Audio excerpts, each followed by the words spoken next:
नमस्कार दोस्तों। एक रात में 84 गांव के लोग अचानक से कहां गायब हो गए, ये बात आज तक किसी को नहीं पता। और उस गांव का नाम है कुलधारा, जिसे आज भी एक श्रापित गांव के नाम से जाना जाता है। वो कौन से कारण थे इस गांव के श्रापित होने के, और ऐसा कौन सा राज है जो आज भी उस गांव में दफन है, आज हम उन सब के बारे में जानेंगे। नमस्कार दोस्तों, मैं अनूप सोनी स्वागत करता हूं आपका आपके अपने चैनल अनबिलीवेबल क्राइम में। और आज हम जानेंगे कुलधारा के असली सच के बारे में। लेकिन उससे पहले वीडियो को लाइक के साथ साथ चैनल को सब्सक्राइब जरूर कर लें। और अगर आप इस वीडियो को फेसबुक पे देख रहे हैं तो पेज को फॉलो जरूर कर लें। हमें आपके सपोर्ट की काफी जरूरत है, इसलिए प्लीज चैनल को सब्सक्राइब और पेज को फॉलो करके हमारी फैमिली का हिस्सा जरूर बने। पिछले 200 से भी ज्यादा सालों से कुलधारा वीरान पड़ा है, जो कभी हंसता खेलता गाँव हुआ करता था और आज ये सिर्फ एक टूरिस्ट स्पॉट बन के रह गया है। कहा जाता है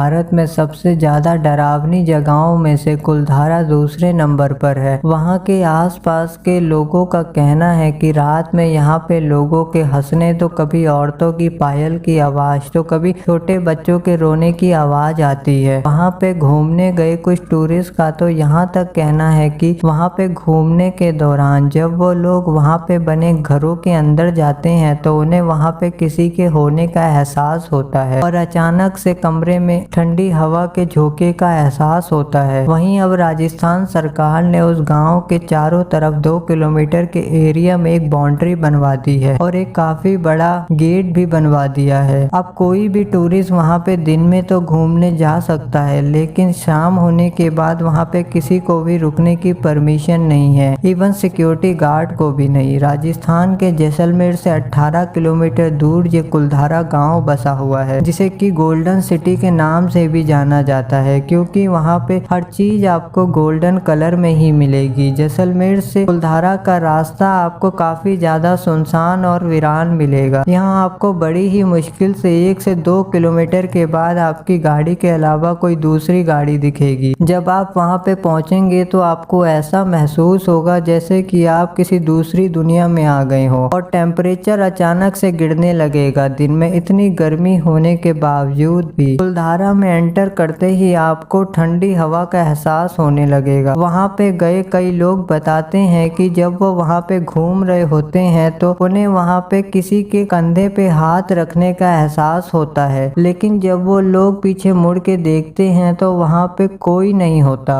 और कई बार उन्हें वहाँ पे अपने साथ किसी के चलने का भी एहसास होता है। कहा जाता है कि 1291 में जैसलमेर से लगभग 18 किलोमीटर दूर पालीवाल ब्राह्मणों ने इस गांव को बसाया था और यहाँ पे 84 गांव के लोग मिलजुल के रहा करते थे। पालीवाल जाति के लोग बहुत ही होनहार और मेहनती थे। कहा जाता है इन लोगों का दिमाग काफी तेज हुआ करता था। इन लोगों ने उस टाइम में भी काफी अच्छे डिजाइन के घर बनाए हुए थे। इन लोगों का मेन काम जानवरों को पालना और खेती करना था। इन लोगों ने एक ऐसा इंतजाम किया हुआ था कि बारिश होने पे बारिश का पानी एक खास जगह पे जाके जमा हो जाता था, जिस वजह से वो इस रेतीले रेगिस्तान में भी खेती कर पाते थे। उन्होंने वहाँ पे कई बावली और तालाब भी बनवाए थे, जिसमें वो बारिश का पानी जमा करके रखते थे और उस पानी को वो अपनी खेती में इस्तेमाल किया करते थे। और ये सब आपको आज भी वहाँ पे देखने को मिल जाएगा। तो अब आप सोच रहे होंगे कि अचानक ऐसा क्या हुआ कि इतना विकसित गाँव एक रात में ही वीरान हो गया। तो उसका कारण है जैसलमेर का दीवान सालम सिंह। असल में सालम सिंह एक बहुत ही ज्यादा क्रूर दीवान था, और वो इतना क्रूर क्यों था उसके पीछे का कारण ये है कि जब वो 12 साल का था तब उसी के सामने उसके पिता की गर्दन काट दी गई थी राजद्रोह के आरोप में।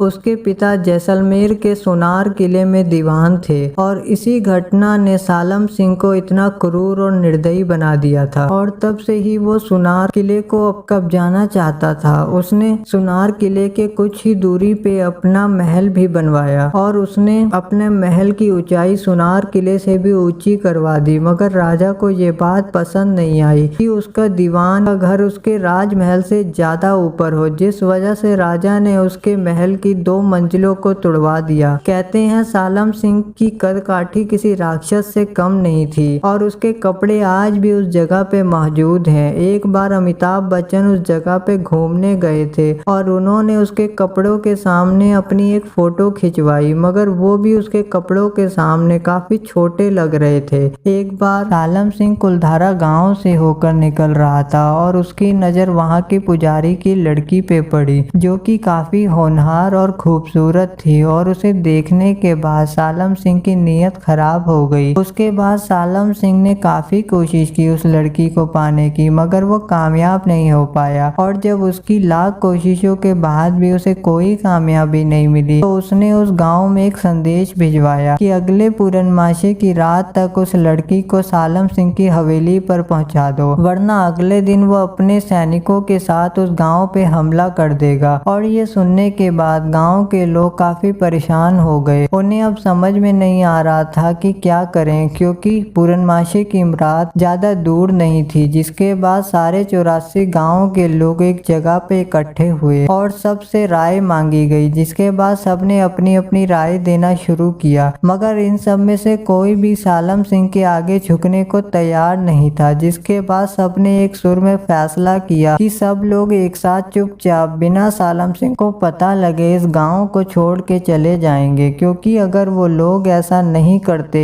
या सिर्फ उस पंडित के परिवार को ही वहां से भेज देते हैं, तब भी सालम सिंह उन लोगों पे जुल्म कर करके उन्हें मार देता, क्योंकि उनका मानना था कि चाहे कुछ भी हो जाए हम लोग अपनी इज्जत का सौदा नहीं करेंगे। उसके बाद उन्होंने उसी रात गांव को छोड़ने का फैसला कर लिया और फिर सब लोगों ने अपना जरूरी और कीमती सामान लिया और बाकी का सारा सामान घर में जैसे पड़ा था वैसे ही खुले दरवाजे छोड़ के अपना हंसता खेलता गांव हमेशा के लिए यूं ही छोड़ के चल दिए। और जाते जाते उस गांव को एक शराप दिया कि आज के बाद ये गांव कभी नहीं बस पाएगा। और फिर पूर्णमासी की रात आती है, मगर उस रात पुजारी की लड़की सालम सिंह की हवेली पे नहीं पहुंची, जिस वजह से सालम सिंह आग बबूला हो गया और अगले दिन वो अपनी सेना के साथ उस गांव में पहुंच गया। लेकिन जब वो उस गांव में पहुंचा तो उसने देखा वहां पे कोई नहीं था, सारे गांव वीरान पड़े थे।